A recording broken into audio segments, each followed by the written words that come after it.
साल है 2148। हमारी धरती जो कभी हरी भरी थी, अब एक याद बनकर रह गई है। अब बस एक धुंधली सी तस्वीर रह गई है। बरसों से पर्यावरण की अनदेखी ने भयानक जलवायु परिवर्तन को जन्म दिया है।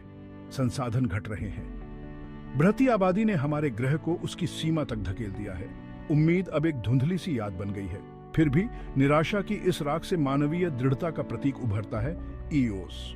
ये अंतरिक्ष यान हमारी आखिरी उम्मीद है, हमारी प्रजाति के भविष्य को सुरक्षित करने का आखिरी दांव। ईओस सिर्फ एक यान नहीं है, यह जीवित रहने की हमारी सामूहिक इच्छा का प्रतीक है। यह मिशन कठिन है, इसके जोखिम अथाह हैं और चुनौतियां अनगिनत, लेकिन इसका फल सितारों के बीच एक नया घर, एक नई शुरुआत। ईओएस दशकों के शोध और अंतरराष्ट्रीय सहयोग का परिणाम है। यह परियोजना विज्ञान और प्रौद्योगिकी के क्षेत्र में एक मील का पत्थर है। इंजीनियरिंग का यह चमत्कार एक क्रांतिकारी फ्यूजन ड्राइव से संचालित होता है, जो एक सदी पहले तक अकल्पनीय गति तक पहुंचने में सक्षम है।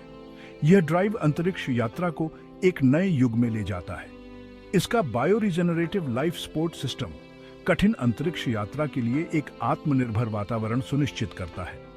यह प्रणाली पौधों और अन्य जीवों के माध्यम से ऑक्सीजन और भोजन का उत्पादन करती है। इस साहसिक अभियान के शीर्ष पर हैं कैप्टन लीना वॉस, एक ऐसी महिला जो अटूट दृढ़ संकल्प और बेजोड़ विशेषज्ञता रखती हैं। उनकी नेतृत्व क्षमता और अनुभव इस मिशन के लिए अनमोल हैं। उनका दल मानवता के सबसे प्रतिभाशाली दिमागों का एक विविध समूह है। खगोल भौतिकीविदों, इंजीनियर, वनस्पति शास्त्री और यहाँ तक कि एक ज़ेनोलिंग्विस्ट जो अज्ञात के लिए तैयार है। यह टीम हर चुनौती का सामना करने के लिए तैयार है। उनका मिशन तारामंडल तुला राशि में 20 प्रकाश वर्ष दूर स्थित ग्लीजे 581c तक पहुंचना, एक ऐसा ग्रह जिसे संभावित रूप से रहने योग्य माना जाता है। यह यात्रा मानवता के लिए एक नई शुरुआत हो सकती है। उनका काम इसकी जीवन क्षमता का आकलन करना और मानव जाति के संभावित स्थानांतरण की तैयारी करना। यह मिशन हमारे अस्तित्व के लिए एक महत्वपूर्ण कदम है। लॉन्च के दिन पूरी मानवता ने अपनी सांस रोक रखी थी। यह एक ऐसा क्षण था जिसने हर किसी के दिल की धड़कन को तेज कर दिया था। लाखों लोगों ने ईओस को ऊपर उठते हुए देखा, जो शाम के आकाश में एक धधकती मशाल की तरह था। यह दृश्य अद्वितीय और अविस्मरणीय था। कैप्टन वॉस की आवाज शांत और स्थिर वैश्विक संचार चैनलों पर गूंज उठी, जैसे वह सभी को आश्वस्त कर रहे हों कि सब कुछ ठीक रहेगा। Eos to Earth, we are humanity's future, we will not fail. यह शब्द हर किसी के दिल में गूंज उठे। साल दशकों में बदलते गए क्योंकि ईओएस सितारों के बीच की अकल्पनीय खाई को पार कर रहा था। यह यात्रा समय और स्थान की सीमाओं को पार कर रही थी। चालक दल, जो स्वयं मानवता का एक सूक्ष्म जगत था, ने साहस और सरलता के साथ गहरे अंतरिक्ष यात्रा की चुनौतियों का सामना किया। वे एकजुट होकर हर समस्या का समाधान निकालते रहे। उन्होंने शोध किया, भोजन उगाया, जन्मदिन मनाए और हर छोटे बड़े अवसर को खास बनाया और नुकसान का शोक मनाया। यह सब एक दूसरे का सहारा बनकर किया। यह सब एक अनिश्चित नियति की ओर बढ़ते हुए हर कदम उन्हें अज्ञात की ओर ले जा रहा था। अपनी यात्रा के दौरान पृथ्वी का लुप्त होता संकेत इस बात की मार्मिक याद दिलाता रहा कि क्या दांव पर लगा है। यह संकेत उन्हें अपने मिशन की गंभीरता का एहसास दिलाता रहा।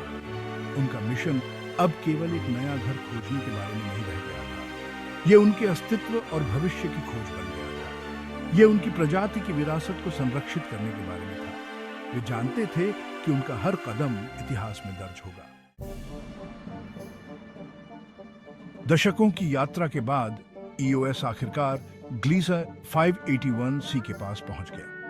यह एक ऐतिहासिक क्षण था, एक ऐसा क्षण जिसका इंतजार पूरी मानवता ने किया था। क्रिम्सन सूरज की पृष्ठभूमि में हरे और नीले रंग के घूमते हुए टेपेस्ट्री की तरह चमकता हुआ ग्रह। यह दृश्य किसी सपने जैसा था, एक ऐसा सपना जो अब हकीकत बन चुका था। जहाज में उत्साह की लहर दौड़ गई। हर कोई इस अद्भुत खोज का हिस्सा बनने पर गर्व महसूस कर रहा था। क्या यही हो सकता है? क्या यह मानवता की मुक्ति हो सकती है? हर किसी के मन में सवाल थे, लेकिन उम्मीदें भी थीं। वायुमंडल में प्रवेश करने पर उन्होंने जीवन से भरपूर एक दुनिया की खोज की, लेकिन जैसा कि वे जानते थे वैसा नहीं था। ये एक नई चुनौती थी, एक नई दुनिया की खोज। वनस्पति एक गहरे समृद्ध लाल रंग की थी, जो लाल बौने तारे के प्रकाश को अवशोषित करने के लिए अनुकूलित थी। यह एक अद्वितीय पारिस्थितिकी तंत्र था जो पृथ्वी से बिल्कुल अलग था। अजीब बायोलुमिनेसेंट जीव विदेशी जंगलों से गुजरते थे। ये जीव रात में चमकते थे, जैसे कि वे किसी जादुई दुनिया का हिस्सा हों। लेकिन ये संरचनाएं थीं जिन्होंने वास्तव में उन्हें मोहित कर लिया था। ये संरचनाएं किसी प्राचीन सभ्यता की निशानी थीं। पूरे ग्रह में बिखरे हुए विशाल धातु संरचनाएं थीं, स्पष्ट रूप से कृत्रिम। ये संरचनाएं किसने बनाई थीं? यह एक रहस्य था।